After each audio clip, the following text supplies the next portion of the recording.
Good morning, Tom here, FlipAnythingUSA. So the title says it all today. Get on track, get focused. Something I'm working on myself. You know, you get these distractions get in the way. I got my shoulder. It's been really giving me a lot of trouble here lately. Don't know where that came from, but it doesn't seem to be going away very quickly. You know, I always think about, beginning of the year, about to start up, people have their New Year's resolutions. I say start it early. And in fact, it's always been a great time to make money. Right now, from now till really probably January 15th, but certainly before January 1st, because people are just sidelined big time with the things they got to do. They have company coming. They worry about cleaning up their house, or they're trying to get into a house. It's not the best time to rent a property. I still get some of my properties rented. I always try to have everything full this time. I actually have probably 6-7 vacancies right now, which is a lot for me. And I've been a little bit lax. I got to get these things full because just doing the math on it, just between the 6 vacancies that I have. They're not all big ones, but some of them are pretty good size. It's probably, I don't know if they can do the math on here. One's probably worth $4,000. The other 2 are about $4,000. So there's $8,000 just between 3 of them. 10. And I can't even, 10. Then another one's probably worth another 15. Yeah, so I probably got, I was thinking in my mind, I'm losing about, $7,000-8,000 a month, but I already know just by doing the math here, it's going to end up being, as some have given me notice, they're going to be out on the 1st, so I'm not eating up yet, but I'll be losing probably about $12,000-15,000 a month in rent come January 1st. So definitely got to concentrate on getting those filled up, and of course it's not the greatest time. But interesting enough, sometimes what I like about this time of year is that everybody's so sidetracked, you don't have as much competition. I'll give you an example. When I rezone a property, and I've rezoned a few, I rezone them in November, November, December. Because the people that'll complain and try to stop you from doing what you want to do, they don't show up. They're too busy.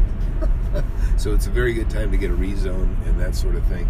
If you ever have a property you want to, get rezoned, or you want some sort of variance, if you can time it out, do it right now. Do it now. If you got something going, do it right now, because you'll have a whole lot less people. People have less time, and there's a lot of busybodies that like stick their nose in your business that are in certain neighborhoods. Well, they don't have as much time either, which works for you. The other thing I was going to say is you don't have as much competition looking for deals. And I'm reminded, I just got a letter, actually. I get a lot of letters. I get a lot of letters from people trying to buy my property. And like, I just got this one. I'll read this one to you. Not a bad letter. But I'll go ahead and critique it too, because I write letters too. So this is somebody that just wrote me on a property that it's actually to write me on the 3-day deal. And I'll read this thing. Yeah, it says, I'll pull over before I read this to you. But, it's a great time to get focused. I know you got other things going. Some of you don't. If you're younger, when I was in my 20s, I just dreaded holidays. I wanted to work. I wanted to make money. To me, and I employed people. Even when I was 20, I had employees. I've been self-employed since I was 19. So So when it came around Christmas time, I was just thinking, I want to work. I want my people to work, but everybody else wants time off. People look forward to Friday. I dread Friday. I go, great, weekend's here. I don't have people working for me. And I would be more productive if I had more people working. So I always try to get everybody to work Saturday. I always try to get people to work Saturday that work for me. I was a really pretty tough boss, I guess. But I worked. I worked Sunday. I didn't care. I want to make money. And so anyways, so here's a letter. Here's a letter for somebody approaching me. This is actually an agent kind of approaching, but it's made to look like handwriting, but it's not. It's they just used a printer with a font that looks like handwriting, but it's not. So hello, my name is, I'll just say Alex. I represent a buyer that recently purchased a home in your neighborhood and is looking to buy more property in the area. He's interested in buying your house at X if you're interested. He can pay cash, close quickly, and will buy the house in as-is condition. No realtor commissions involved. Oh, pretty good letter. Really not a bad letter. If you're interested or know someone who is, please feel free to call me. Se habla español, and I will be happy to see if we can work something up. It's not a bad letter. Every letter I write, though, the way I conclude my letters is I say, if you're not interested now, please hold on to this letter and call me in the future. That's very important. Never forget that. That's probably one of the most important lines you can put at the end of your letter. People remember the beginning of a letter, and they remember the end of a letter. And you always want to conclude with, keep this letter and call me later if you change your mind. So other than that, it's a pretty good letter. So anyways, man, the app, I should have the app ready in the stores where I can hand it out today. I'm not going to do it today, but we're very close. And for those of you, I'm very excited because it's great for you guys to start off the new year. You know what I mean? Have an app, hit the ground running, start making money, start flipping things and property, and I'm concentrating. I'm going to go pound a couple signs in the ground today. I'm getting rid of some property. I'm a little bit nervous with the economy, to be quite honest. I think we're doing pretty good. I think things are pretty good, but I need a chunk of money, and I want to buy a bigger buy a bigger property. I also need to go get a loan for maybe a couple $1 million for I have 3 acres I want to develop. It's commercial property, and I'm going to go ahead and build a building on that. And as we get into that, I'll share that with you guys too. Anyways, that's all. Just want to, invite everybody to, support each other and, man, focus on making some money. Focus on selling things. If you don't have the budget to buy real estate right now, don't worry about it. Just focus on getting a deal on something. It doesn't even have to be something particularly well. Just remember, you can always go to Craigslist, go to tools, and people sell tools this time of year, by the way, because people need money. They try to raise money. Just go into tools on Craigslist, in your local Craigslist, okay? And then sort by most expensive, the most expensive, okay? And then just start looking at stuff that's the most valuable, and as you go down, see what interests you, see what, there's opportunities. Sometimes it can be a compressor, it can be a this or that, and you'll learn a little bit about the product if you don't already know. Like if I was going to buy a rotary air compressor, I'd be looking at the hours. You don't want one that has, if you get one that's under 10,000 hours, it's going to last a long time. It's going to be worth something. Bikes. I just bought mountain bikes for me and my boys, and I bought the cheap ones. I bought them brand new, but they were $500 a piece. I was joking with my son. I said, son, there was bicycles in there that were $12,000. I said, son, I said, maybe I should buy you this bike, and then when you go to college, you can sell it and you can buy a car. Because that'd be better than any car I had when I was that age. But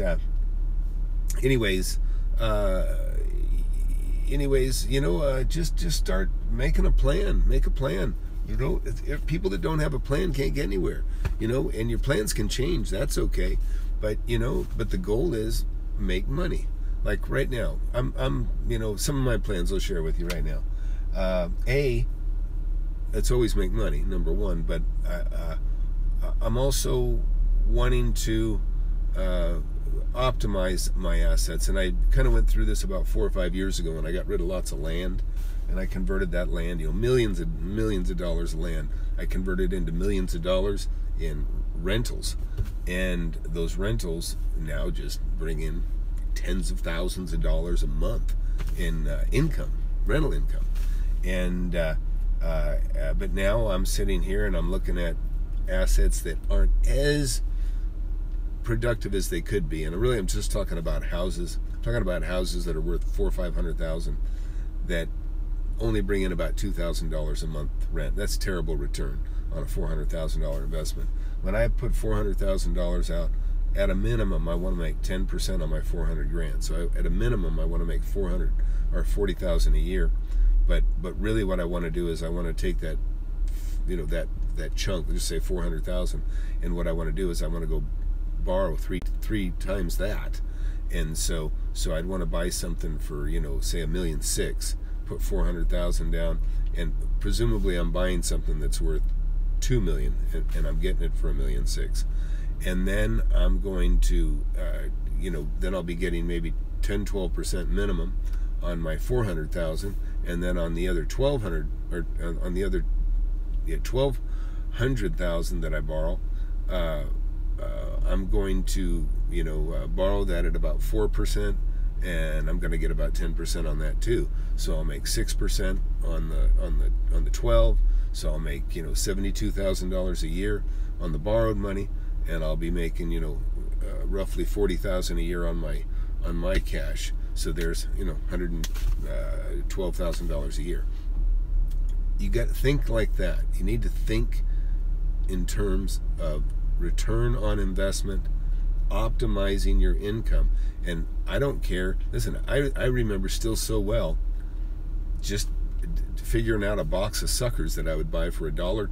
I think I paid $1.10 for a box of these suckers. I think there's 24 of these lollipops in a box. And I remember I went to the guy at the store, because what they would do is they'd rip the top of the box off and they would just set it in the shelf. But I could read the information on the box. I knew that there's 24 in a box. And so I went to the owner of the store and I said, hey, how much if I buy a whole box of these things? And he gave me a deal. He did. He gave me a deal. It seems like he was charging 10 cents a piece for those things, but he'd sell me that whole box, I think, for, like I said, $1.10 or $1.20, probably a nickel a piece he charged me, and normally they'd be 10 cents a piece. I think he saw that I was kind of a little entrepreneur, and he was cutting me slack. I don't know, but he sold me a whole box. I'd buy boxes from him regularly, and I'd take them to school, and I'd sell them at school. And at school, if I thought you'd pay 25 cents for it, that's what the price was. If I thought you'd pay 10 cents, I'd charge you 10 cents. In other words, I optimize the product, and that's what you do. When people, I have other companies where I manufacture and I make new devices, and people say, what are you going to sell that for? And I said, man, I don't know yet. And I go, but as much as possible. And that's the goal. I want to get as much as I possibly can get for it. And that might mean not pricing it. I mean, sure, somebody might pay $200 for something, but I might, $150 might be the magic price, because the most people will buy it. So that is the most profitable, selling it for $150, not $200. But just like my suckers, if I sold them all for a quarter, I would sell 3 a day. But if I sell some for a quarter and I sell some for 10 cents, I'll sell the whole box. And so always think in terms of like that. And old Hank Booker, one of my mentors from years ago, owns just many millions of dollars in real estate in Los Angeles County. And he said, man, you can't get hurt taking a profit. Because I was telling him, man, I probably could have made a little more on this. He said, Tom, and he was buying some of my property too, but he didn't say it for that reason. But he said, he goes, man, you can never get hurt taking a profit. Remember that. And he'd actually got devastated, and not devastated, it didn't ruin him, but it cost him a lot of money.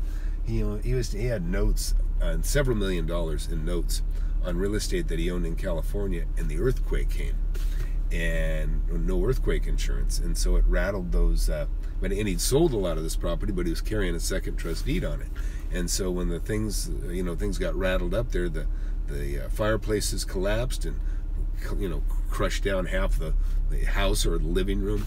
And the bottom line is, the tenants didn't, or the buyers didn't have insurance, people that he sold the properties to.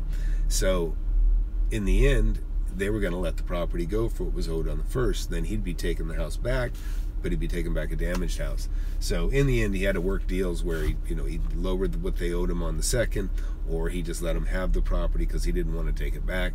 So anyways, kind of jumping around here, but always think in terms of optimizing your dollars. When I owned a cabinet shop, we call a panel optimizer, and that was a program they just coming out. But I mean, us cabinet guys, we figured this out already. You take a sheet of plywood, and you want to cut as many cabinet sides. Figure you got a piece of plywood that's 4 feet wide.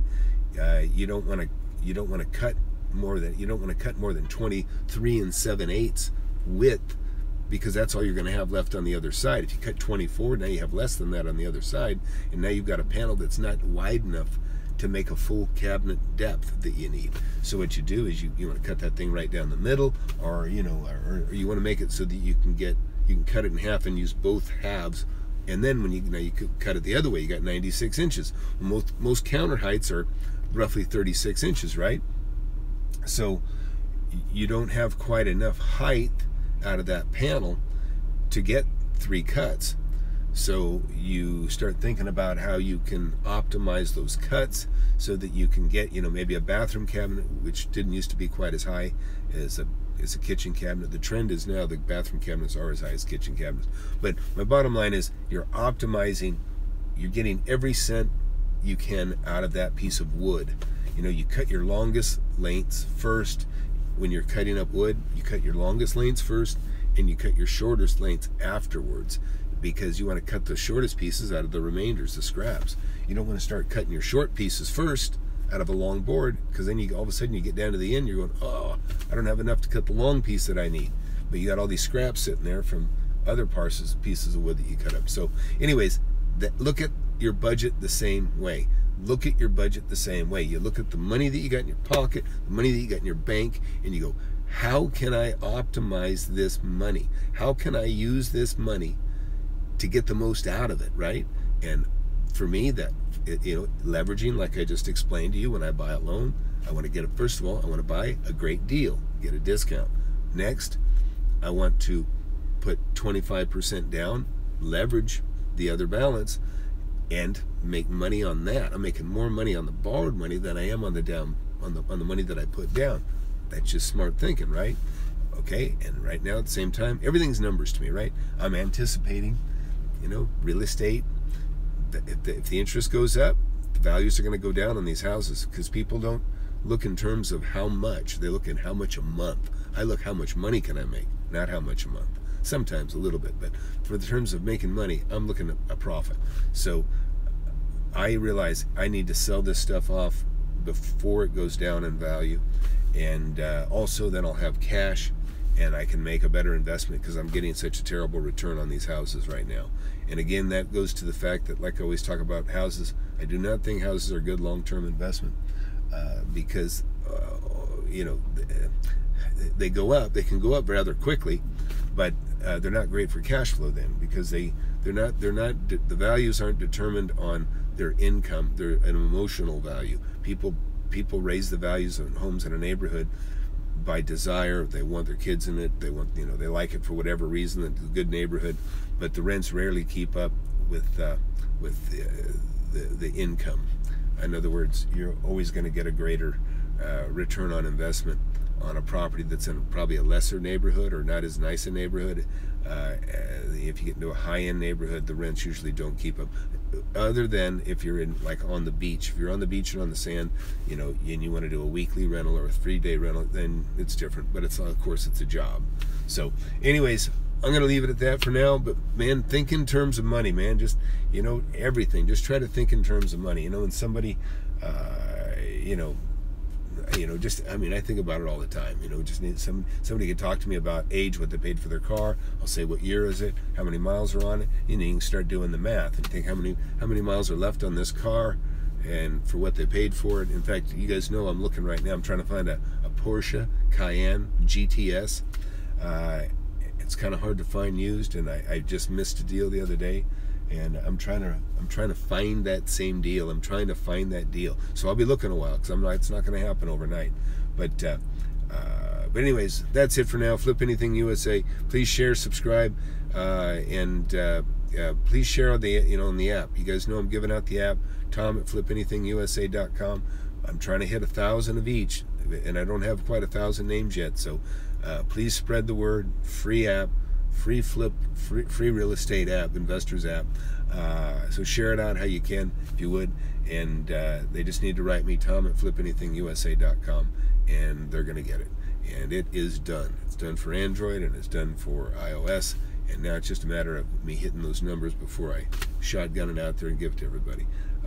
Anyways, so you got any comments or questions, just put them down below. I can't read them now. I'm going to grab some coffee here at Starbucks, and then I'll be starting my day. And maybe we'll do another whiteboard lesson later. So anyhow, that's it. Thanks. Take care.